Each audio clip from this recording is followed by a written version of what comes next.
Hello students. आज हम लोग अपना कोर्स स्टार्ट कर रहे हैं फाइनेंशियल प्रोडक्ट्स एंड सर्विसेज के ऊपर।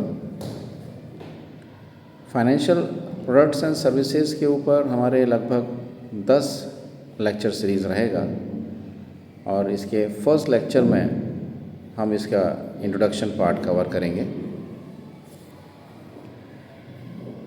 जब हम फाइनेंशियल प्रोडक्ट्स और सर्विसेज की बात करते हैं तो बेसिकली जितने भी फाइनेंशियल प्रोडक्ट्स एंड सर्विसेज हैं वो सभी किस किस विषय से संबंधित होते हैं। जैसे लैंडिंग से, मतलब आप किसी को उधार पर कोई सामान मशीनरी दे सकते हैं। बोरोइंग से रिलेटेड, जिसमें हम पैसा आइदर अपने शॉर्ट टर्म रिक्वायरमेंट के लिए या लॉन्ग टर्म रिक्वायरमेंट के लिए, है ना, कैपिटल इन्वेस्टमेंट्स के लिए उधार में लेते हैं। ये फाइनेंशियल सर्विसेज रिलेटेड हो सकती हैं generating and issuing finance related, जैसे कि जब स्टॉक मार्केट से पैसा उठाया जाता है, जब हम वेंचर कैपिटल के थ्रू पैसा उठाते हैं, और किस तरह से म्यूचुअल फंड्स या इंश्योरेंस कंपनीज़ पैसे को कलेक्ट करती हैं और डिसबर्स करती हैं फॉर इन्वेस्टमेंट पर्पस। तो ये सभी जो हैं ये फाइनेंशियल सर्विसेज का एरिया है। और इन सभी सर्विसेज को या तो बैंक्स के थ्रू कस्टमर्स को दिया जाता है या फिर NBFC, non banking financial companies जो होती हैं उनके थ्रू ये सब सर्विसेज या प्रोडक्ट्स जो हैं वो सेल होते हैं। Insurance companies, mutual fund companies, credit rating agencies, custodian banks और डिपॉजिटरीज़, ये सभी जो हैं ये इन फाइनेंशियल प्रोडक्ट्स और सर्विसेज को कस्टमर तक पहुंचाती हैं। फाइनेंशियल सर्विसेज को ब्रॉडली 2 हिस्सों में डिवाइड किया गया है।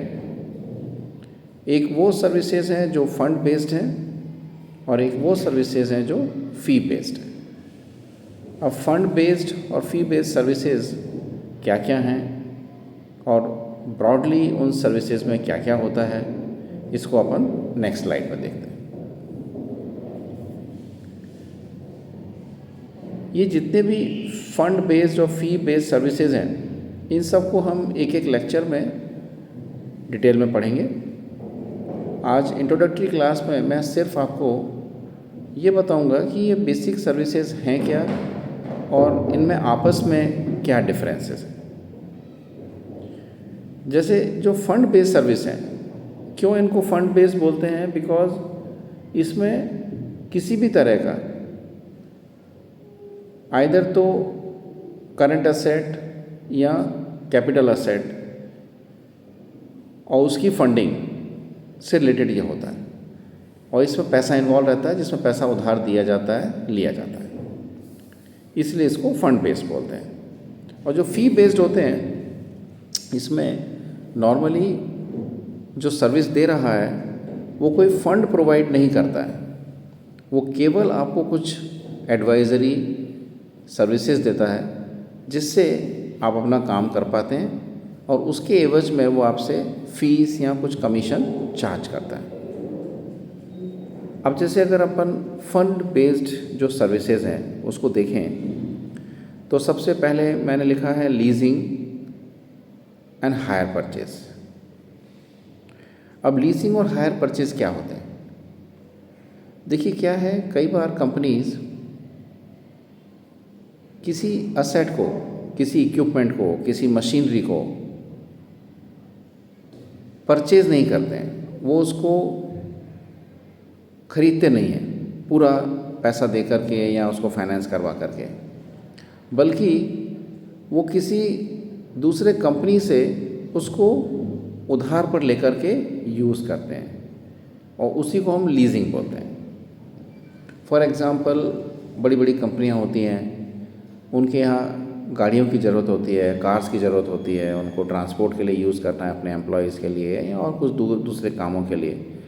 तो वो उस कार को परचेज़ करने की जगह या व्हीकल को परचेज़ करने की जगह किसी व्हीकल कंपनी से उसको लीजिंग पर ले लेते हैं और इसको एक सर्टेन पीरियड के लिए, जैसे 2 साल, 3 साल, साल भर, एक फ़ीस पर मंथली रेंट के ऊपर उसको यूज़ करते हैं, एंड वो प्रोसेस लीजिंग का कहलाता है।